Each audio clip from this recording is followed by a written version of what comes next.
Guys, welcome back to my ജിസ്റ്റാസ് vlog. അപ്പോൾ നമ്മൾ കുറച്ച് ഇടവേളയ്ക്ക് ശേഷം നമ്മൾ വീണ്ടും മീൻ പൊള്ളിക്കാൻ വേണ്ടി വന്നിരിക്കുകയാണ്. അയിലും ആവോലിയാണ് നമ്മൾ പൊള്ളിക്കുന്നത്. മസാല ഒക്കെ തേച്ച് ആദ്യം തന്നെ നമ്മൾ മീൻ പൊരിച്ചെടുക്കുന്നുണ്ട്. നമ്മളൊരു ഫ്രൈ പാൻ വെച്ചിരിക്കണം. ഇവിടെ മീൻ പൊരിക്കണം.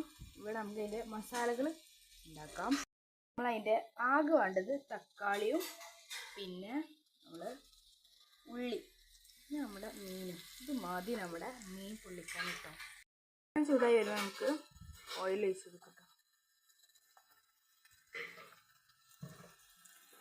അതാണ് നമ്മുടെ മെയിൻ ഇൻഗ്രീഡിയൻസ്.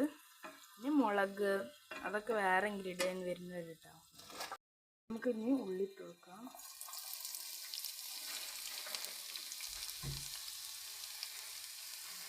നമുക്കിനി നല്ല ഇളക്കി കൊടുക്കാം. വാടി വരുന്നവരെ ഉപ്പിട്ട് ഇളക്കി കൊടുക്കുക. കുറച്ചതിനാവശ്യമായി ഉപ്പിട്ട് കൊടുക്കട്ടോ. നമുക്ക് നല്ലോണം ഇളക്കത് നല്ല വാടി വരുന്നവരെ. ഉള്ളി നല്ലോണം വഴങ്ങി വരുമ്പോൾ ഇഞ്ചി വെളുത്തുള്ളി ഇട്ട് കൊടുക്കാം.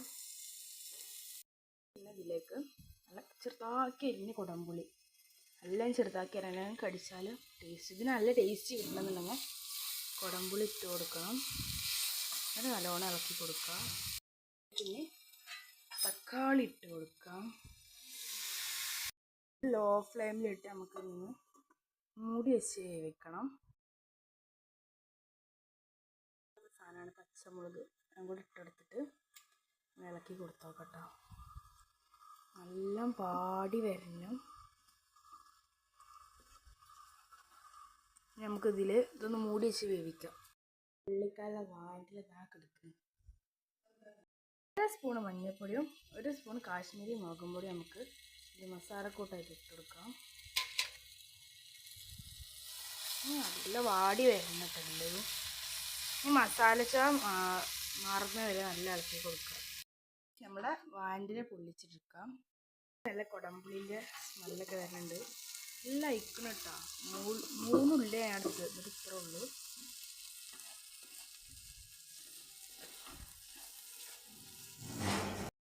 കാണിച്ച് വേണ്ടില്ല, പറ്റില്ലാത്തതിനാൽ നമുക്ക് ഇതിൽ ഏതെങ്കിലും നോക്കണം. മേലൊക്കെയാണ് ഫുള്ള്, പിന്നെ ഇങ്ങനെ കയറിയതൊക്കെ നോക്കുകയാണെങ്കിൽ അതൊക്കെയാണുള്ളത്. ഇതെടുക്കാം. ഇതിന്ന്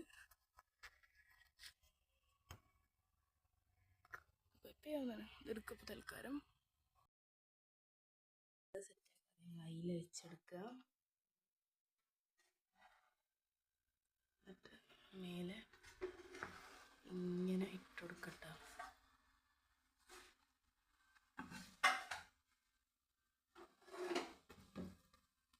ഇങ്ങനെ ആക്കാം നമുക്ക്. എന്നിട്ട് എത്ര ഉള്ളൂ നമ്മളെ കൊച്ച് മീൻ പൊള്ളിക്കൽ.